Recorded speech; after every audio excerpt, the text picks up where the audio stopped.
If you've got a $2 bill, you're going to want to stick around, because in this video, we're diving into its history and sharing exactly what you should do if you come across one. Plus, we'll show you how to make the most out of it if you're planning to sell. Most people don't realize this, but even today, you can walk into your local bank and ask for brand new $2 bills. Yep, just go in and politely ask if they've got any new $2s in stock. They might need to order them, but many banks do carry some. My local bank, for instance, usually has a few on hand. Now, let's not go too deep just yet, because this $2 bill you're looking at was sold for $264.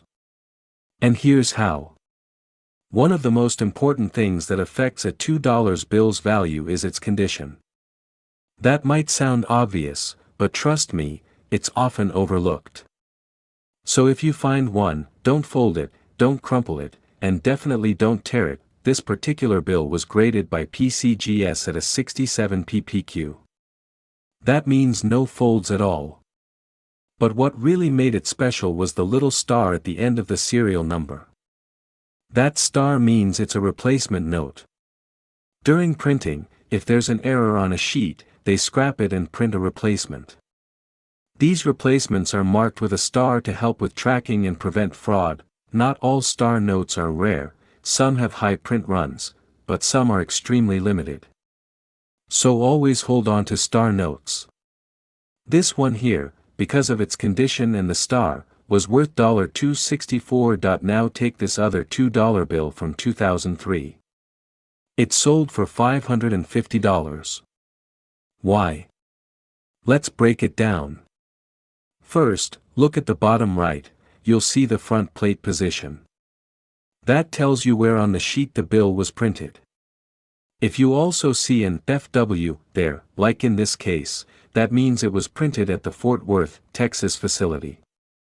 If there's no FW, it came from the Washington, D.C. facility. In most cases, the print location doesn't matter much, but what does matter is the serial number.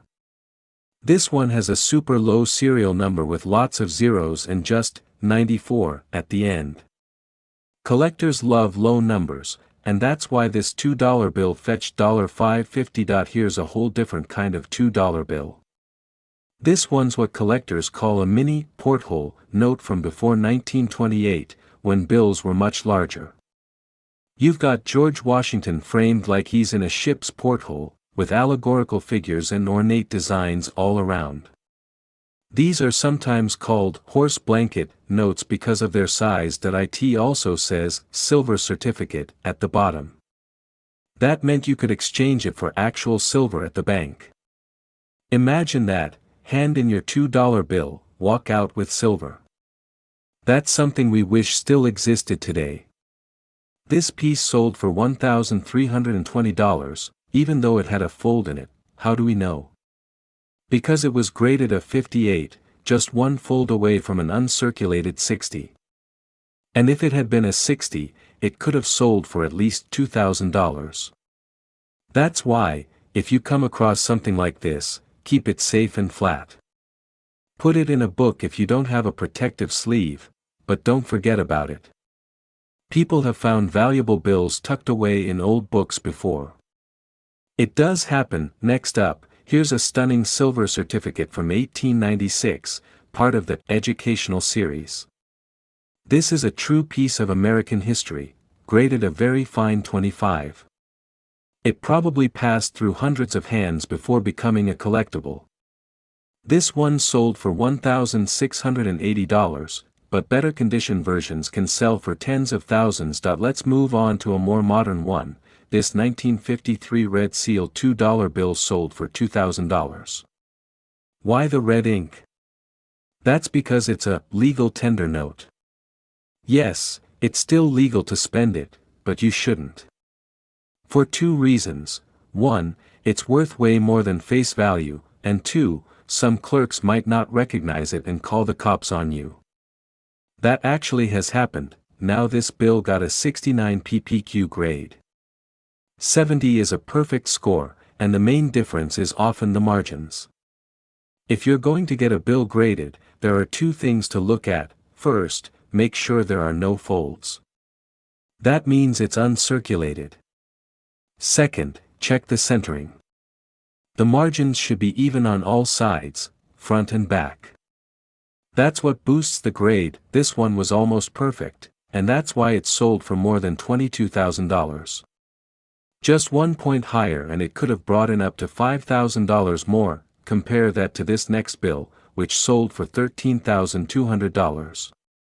The centering wasn't as sharp, so it only got a 64. If it had better margins, it could have fetched way more. And here's the crazy part, someone just walked into a bank, got $2 bills, and found a low serial number star note. That's like hitting the lottery. Serial number 1 is the ultimate prize. If you ever find one, don't sell it to the first person you meet. Visit at least 3 places to get fair opinions. You can also join a coin value club, send a photo, and get it professionally evaluated, right from home. This example sold for over $13,200. But get this, another one, graded just 1 point higher, sold for $20,400. Yep. One single grade point can make that much of a difference. Timing also matters. Back in 2020, the market was booming despite predictions of a crash, and we saw record-breaking sales. So if you've got a rare bill, knowing when to sell can be just as important as what to sell. If you list during a low market, you might miss out big time. This last $2 bill hit every mark, high grade, serial number 1, and sold $4.24. If you like this video, be sure to hit the subscribe button and tap the notification bell so you never miss out on more valuable money tips. See you in the next one.